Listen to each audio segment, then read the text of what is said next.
어떻게 이런 노동을 그러니까 오후 2시에 시작을 해서 새벽 5시 국감기간에만 3명이 죽은 거거든요. 쿠팡 노동자도 27살에 죽었어요. 27살. 그것도 1년 내내 일용직이었고 본인은 1년만 더 하면 이제 정규직 된다고 그러고 있는데, 근데 또 그 쿠팡에서는 원래 얘가 일용직이었고 정규직 될 생각이 없었다 이렇게 또 얘기를 하고 있잖아요.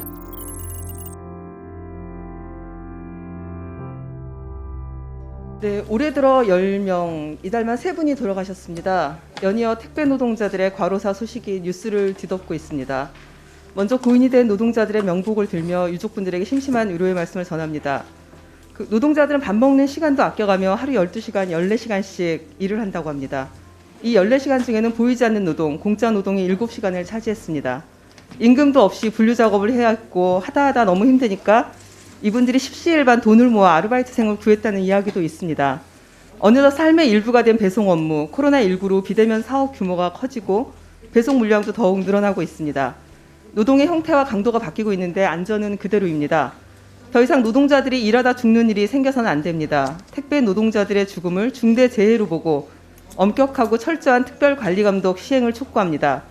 택배 노동자들의 죽음의 행렬을 막기 위해 철저한 조사가 필요하기 때문에 박근희 CJ 대한통운 대표 증인 출석을 요청합니다. CJ 대한통운 대표님 외에도 쿠팡과 한진택배 대표님도 저는 이렇게 모시고 얘기를 좀 개선 방안에 대해서 좀 답을 듣는 자리를 국회에서 마련하는 게 맞지 않을까 싶은데요. 제가 뭐 언론을 통해서 많이 보셨겠지만 이게 1시 45분에 이제 배송 출발을 하는 거예요. 문자로 보면 배송 출발 완료 잡아라. 1시 45분 네 했는데 그 다음에 새벽 4시 28분에 올라온 게 뭐냐면 오늘 420개 들고 나가서 지금 하월곡 램프 타고 집에 가고 있다고. 네. 280개 들고 9시에 들어가서 다 하지도 못하고 간다고. 집에 들어가면 새벽 5시고 씻고 바로 터미널 나가면 한숨도 못 자고 또 시작한다고. 이렇게 어떻게 이런 노동을 그러니까 오후 2시에 시작을 해서 새벽 5시, 새벽 4시 반까지 가는 거예요. 그러니까 이렇게 도니까 그러니까 이분은 이제 그 심혈관으로 지병이 있어서 그런 거다라고 한진택배 쪽에는 그렇게 얘기를 한 거거든요. 그러니까 정말 그런 건지 이런 살인 노동에 대해서 어떻게 한진택배 측에서는 그런 답변밖에 할 수 없는 건지. 그리고 이제 쿠팡 노동자도 27살에 죽었어요. 27살에. 그것도 1년 내내 일용직이었고 본인은 1년만 더 하면 이제 정규직 된다고 그러고 있는데, 근데 또 그 쿠팡에서는 원래 얘가 일용직이었고 정규직 될 생각이 없었다 이렇게 또 얘기를 하고 있잖아요. 그 서로 얘기가 다릅니다.